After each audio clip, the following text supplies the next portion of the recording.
Hey everyone, I'm Mark Isero, and welcome to Article Club, where every month we do a deep dive on one outstanding article and chat about it.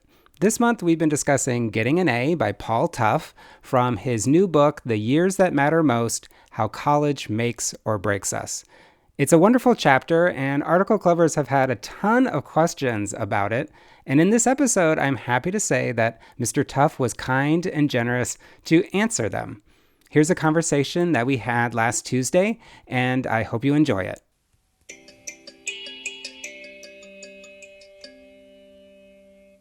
I think my first question is, why'd you say yes to Article Club in the first place?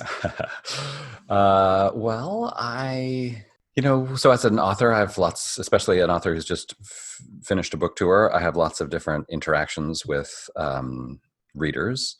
And that's always really, I mean, it's nice to have interactions with readers when you're a writer because I spend a lot of time, especially on this book, sitting alone in a room, talking to myself and typing to myself. So it's nice to hear how what I wrote affects other people. And I think this is an interesting new version of that. Like there are, I'll meet people at a reading or at a talk, or I'll get an email from a reader, and those are all great. But this has a level of community to it that I think is often missing in those other interactions. And so I kind of like the fact that I'm not central to this process, that it would exist without me. I'm glad that I'm able to take part, but I like that it would be happening without me. And so that's one of the reasons that I was pleased to be asked and happy to take part. Well, we're super excited. And again, thank you. I can't wait to chat with you about this chapter. Also, we have some questions from article clubbers, but I do want to ask a couple context questions first. The first one is obviously why education? Like, why do you write about education?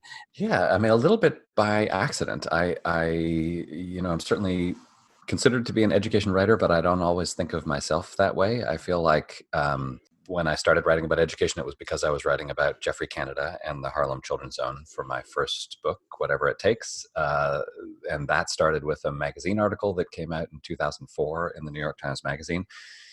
I met Jeff back in the summer of 2003. I was an editor at the Times Magazine and an occasional magazine writer, and was looking around for interesting stories. Heard about the Harlem Children's Zone, thought it sounded cool, and then spent a year following him, and which then turned into like 5 years following him.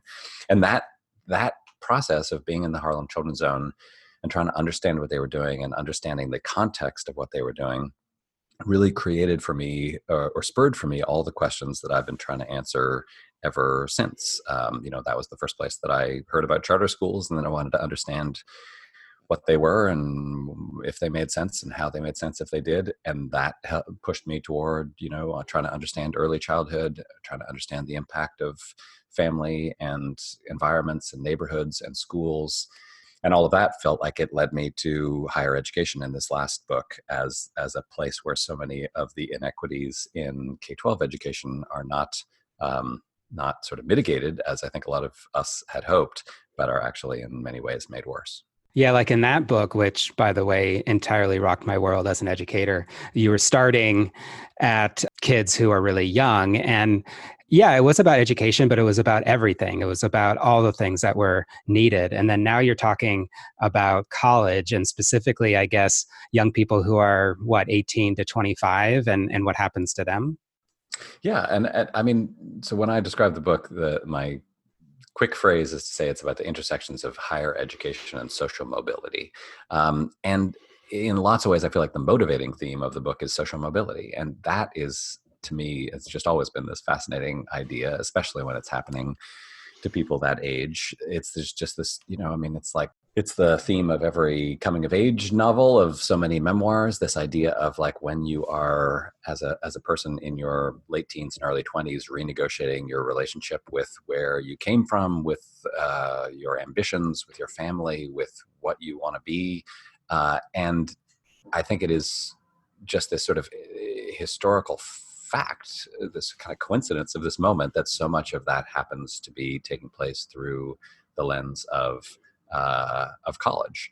That's the place now where so many young people are experiencing this.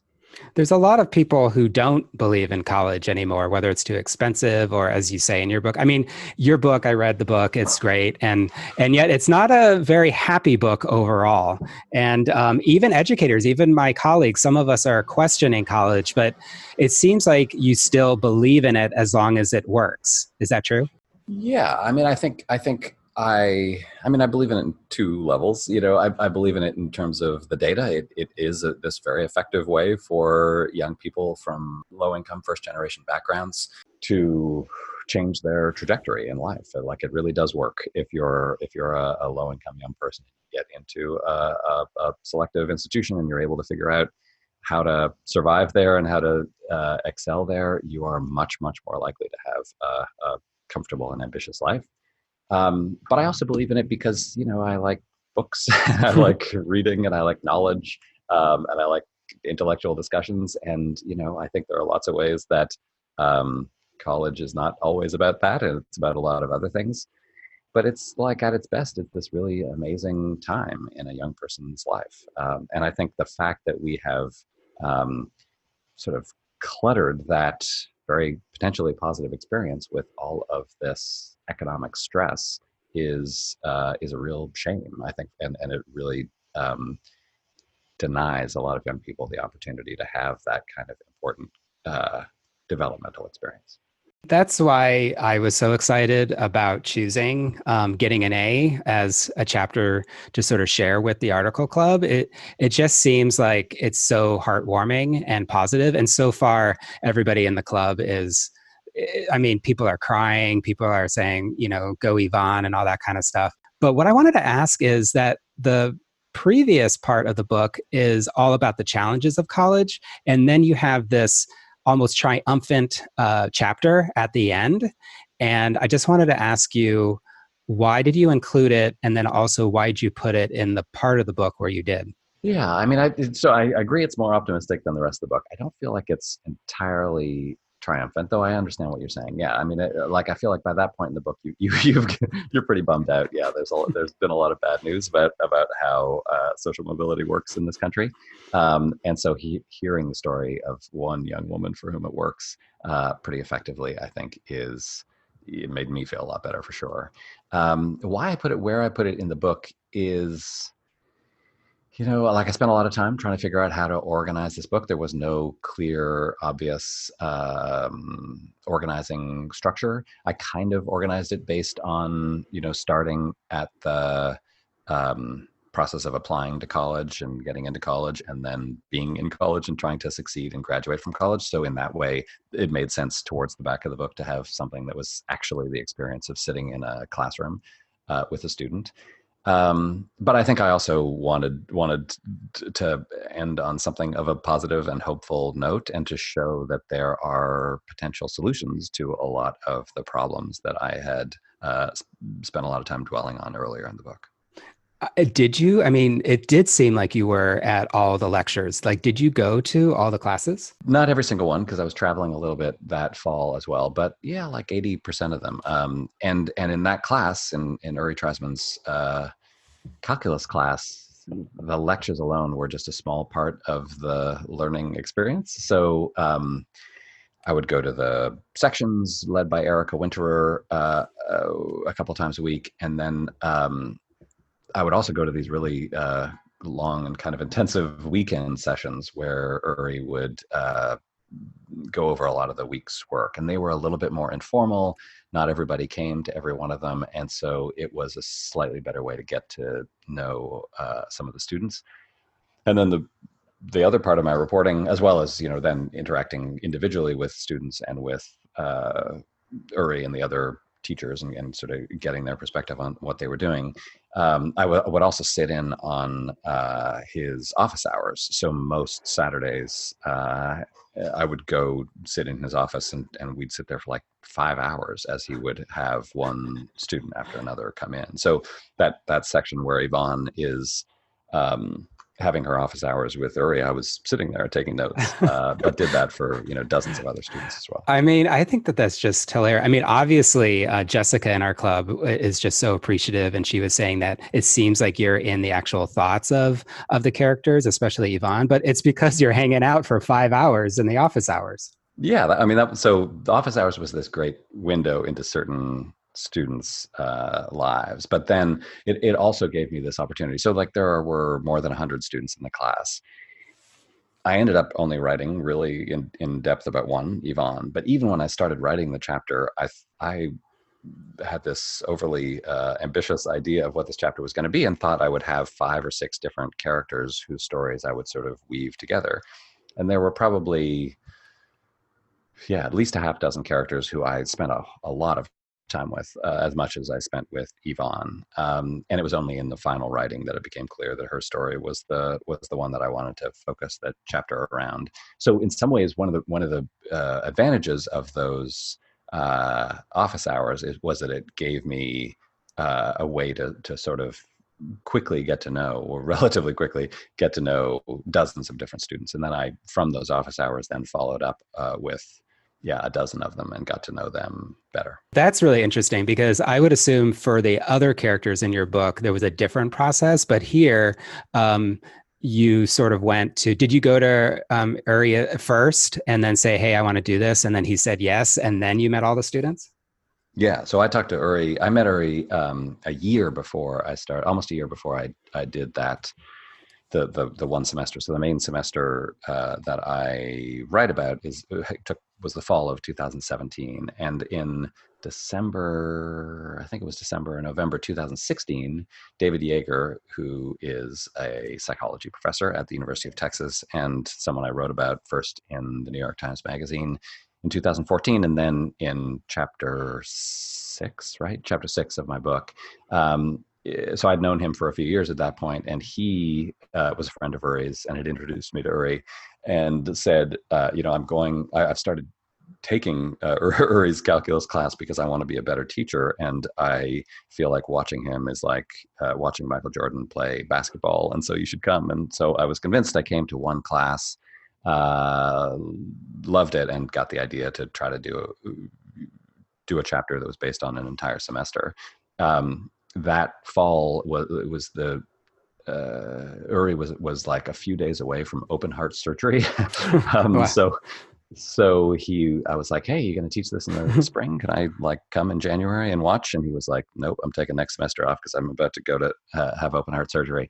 So I put it off until the next fall, and then started up in August. But I'd had a number of conversations with him before it started. It seems like the chapter, even though it focuses later on Yvonne, it starts with Uri, and there's just so much of him, and we totally love him both as a professor as well as a teacher. And you start with him in the chapter. Like, I thought that you may have started with Yvonne, but you start with him, and actually, like, it's more about him in some ways than maybe about her, at least the amount, like the number of words. And so can you say a little bit about why that is, or was that an intentional choice? I'm not sure if it was an intentional choice. I mean, I spent so much more time reporting with Uri than I did with Yvonne. I had I would chat with Yvonne a few times during the year. I met her pretty early on, but I didn't think of her as a central character until pretty late, until November or so. And then I did like 3 or 4 long interviews with her, but I think they were all, maybe the first one was at the end of October. It was pretty late in the process. And so I think but meanwhile, I'd spent, days and days and days talking to Uri, and all of the sort of biographical information about Uri came on those Saturdays where we would sit in his office and do office hours. So in between students, or if, a student canceled, or if he'd scheduled it with a long break, I would just start asking him about his past, and he would tell me these long stories about growing up.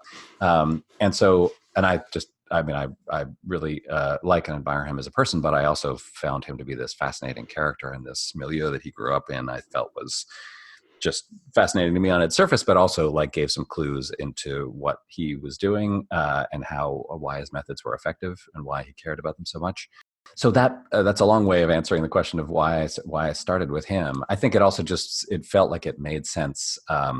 chronologically. Like I mean, I was with him when he was sitting there going through those names, and I wasn't with Yvonne. I hadn't met her at that moment, so it just partly was like a question of having better access to better material than sort of a decision about like, well, what structurally makes sense for the piece. So you watch him trying to memorize the names, which by the way is amazing, and that's what teachers do. And then you go into the class, and then he does the rituals thing with the music. And then did he meet? Like, were you there for the first one where he meets Yvonne, or did he meet Yvonne at that time, or was that later? I don't remember if he talked. I don't think I described him talking to her that day, right? I just No, no, described, you don't. yeah. Did he talk? He talked with a bunch of students afterward. I don't remember if she was one of them, but no. But I later sort of I did reckon I did see her, and I was sort of describing in my notebook a bunch of different students, and I did note her and noted that she was in the front row. But then I later on interviewed her and asked her about her experience of being there in that first day, and so pieced together sort of her version of what it was like sitting there based on that interview. That's a great way to describe her, that she was in the first row. It seems like she's been in the first row for her entire life. Totally, yeah. Yeah, no, she was in the first row every study session too. Is that why I mean, you said that you had 4 or 5 students, or like, why'd you choose her over the others? Like, what was about her story? Well, so again, I mean, I chose her sort of as one of this, I think like 10 students who I talked with in detail. And why I did that, I would say it was 2 reasons. One is that in her office hours, she said a few things about her background that made her seem really interesting. She was also a pretty like friendly, outgoing person. So I had a conversation with her, and she would also show up early before class. So there was one class pretty early on where and I would always get there early to talk to students beforehand. So we had an early chat that way, and I first got to know her, but didn't understand that she was as good a character as she turned out to be at that point. Um, but then why I decided to make her the central character when I had a bunch of characters who I thought were kind of equally interesting, I felt like I mean, I guess 2 reasons. One is she's one way I find that I always choose characters is just how good they are at telling their own story. And, that means you miss some good stories by people who aren't as good at narrating their own lives, but it's just really useful when you're trying to get deep into someone's story to have them be able to access their feelings and describe them and recount moments in their lives. And she was really, really good at it. She's an emotional person, but also just this very kind of like, she's got a great memory, and she was able to reconstruct and reflect on a lot of the moments in her life and in that semester. And I think she also, more so than some other students, she just embodied the challenges and the potential of what's going on in that calculus class, because she struggled at the beginning and succeeded at the end. And there were some students who struggled at the beginning and struggled at the end. And there were some students who succeeded from the beginning and continued to succeed. And so the fact that she sort of went through that important narrative arc made her a really appealing figure as well. Yeah, I mean, she definitely was not succeeding at the beginning. And even though she got into that study group, it's like she's in that study group, she's got Marcos, but it just didn't work out for her. Like, she was doing all the things. I'm sure she was studying a lot, but she really, really struggled. Yeah. And so she would tell you about that. She would say like, "Oh, I'm studying, but it's just not working out for me." Yeah. So then, I guess in late October we started talking in more depth, and she would describe that experience to me. And that was like, I mean, she mentioned this thing about Upward Bound saying, make sure you're not the smartest one in your study group, right? She said that to me a few times, and I was just like, oh, that's an interesting strategy. And I, having done the K-12 reporting that I'd done with ambitious high school students, it was exactly the kind of thing I could hear someone saying to a kid like Yvonne. But then it took me a while to understand that it had gotten her in this situation that where she was surrounded by students who actually made her feel really intimidated and bad about herself, nice and generous though those students were. It just created this this scenario for her where she felt like the dumbest person in her study group, and that was this real threat to her identity. And so by that point, I'd been spending a lot of time both with Uri and with David Yeager and with others talking about the psychology of a college student, and especially a first generation college student. And so understanding why that in some ways good advice she got from Upward Bound had created this kind of psychological trap for her, and that it took a while for her or Uri or Erica or anyone else to understand how that was actually not what she needed. That felt like kind of a cool story in terms of her own growth, but also an interesting story in terms of the bigger questions of how you help a student like her succeed. While we were reading it, we definitely noticed that she's hit with this loss of confidence.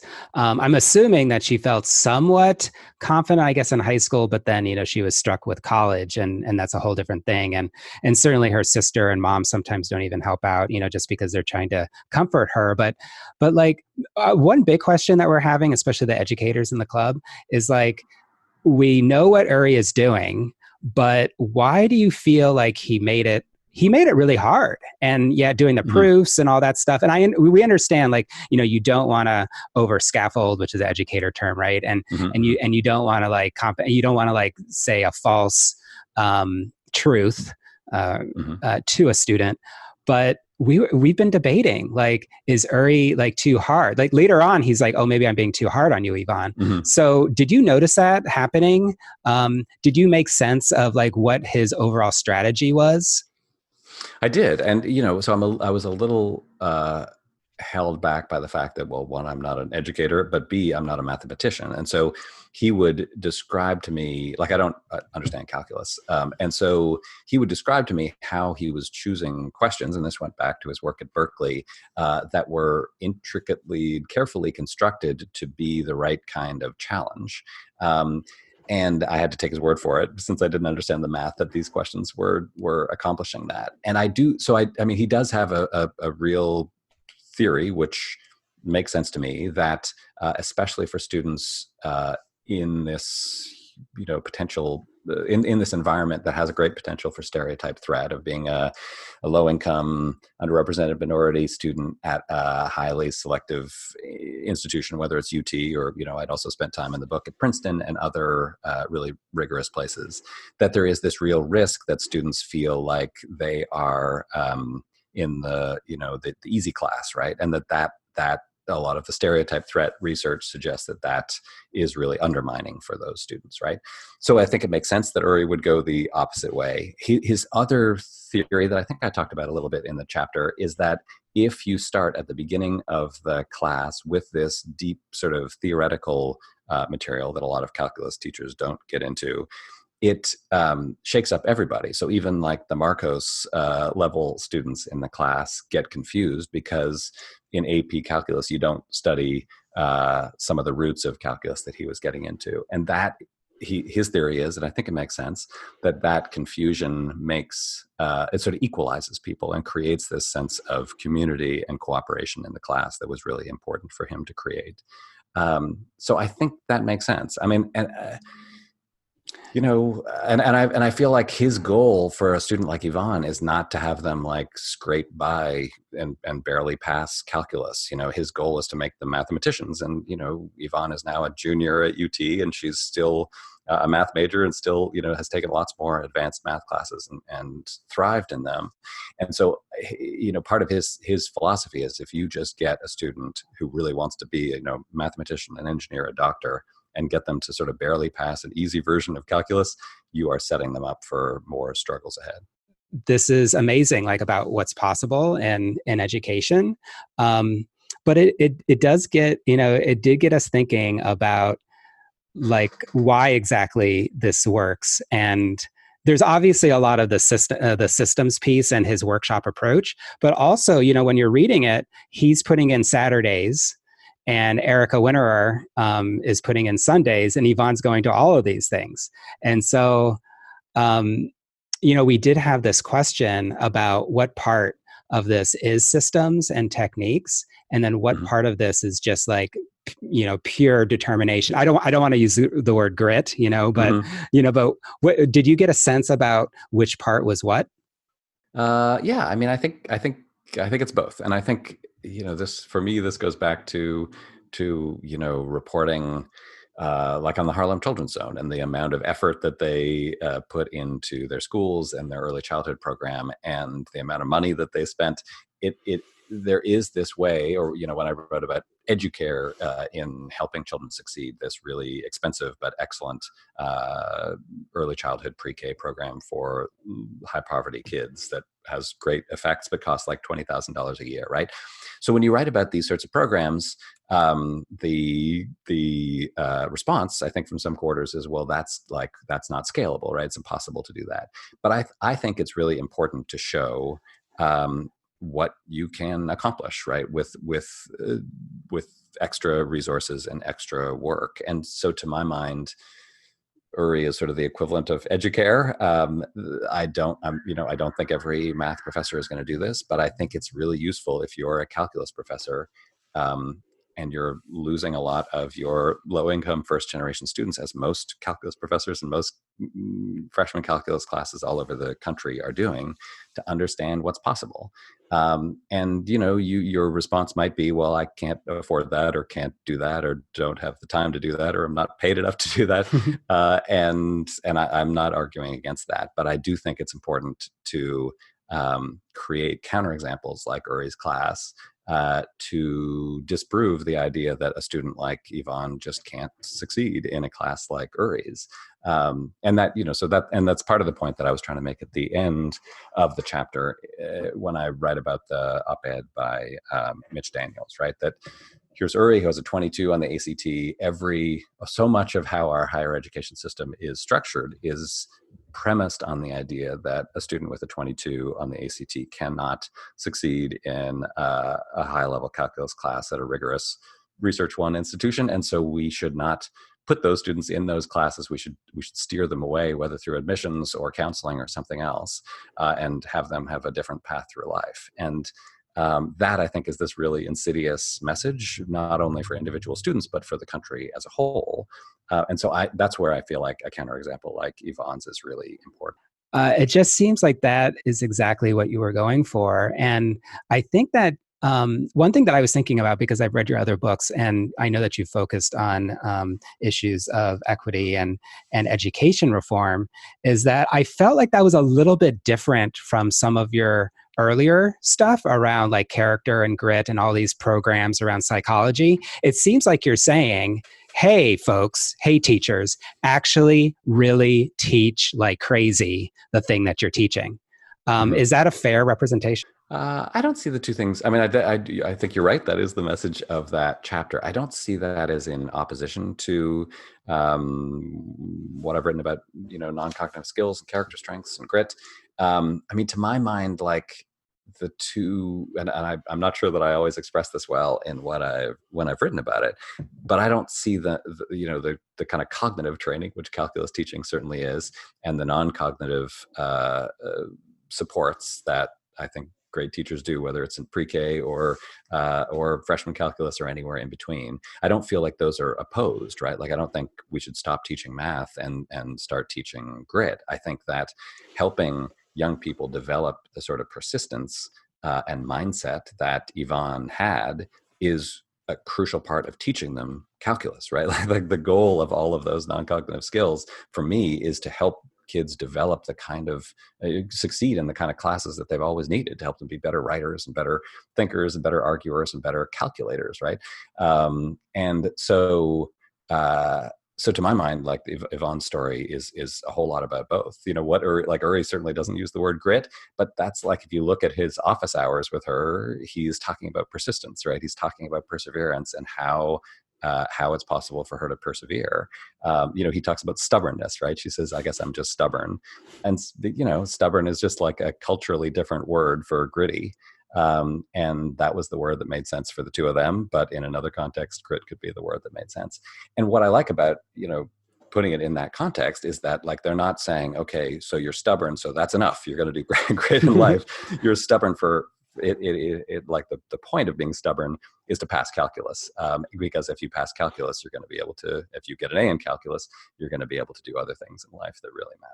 Yeah, and it's just, I don't know, right at the end when she gets the 391 out of 400, and everybody was crying, by the way, on the article, and I love the quote also. I don't know what it is exactly, but she said that she sees calculus. She sees the logic of calculus, and Yeah. it's just such a great way to end the chapter. So thank you for that. I want to thank you for all of your time. This has just been incredibly valuable. Thank you, like, just for sharing. I think this is going to be really great, and I think that article clubbers are going to really enjoy it.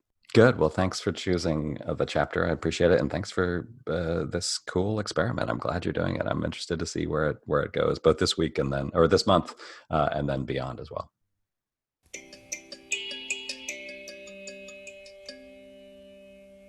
Hey, this is Mark again, and I hope that you enjoyed this interview with Paul Tough. I just want to share my thanks one more time to Mr. Tough for participating in Article Club. It's pretty great. If you have been listening out there and you want to learn more, you can check out Article Club at articleclub.org. If you're already in Article Club and want to sign up for this Sunday's discussion, either online or in person, please go to highlighter.cc/discussion. Thank you again, everybody, for listening, and have a great week.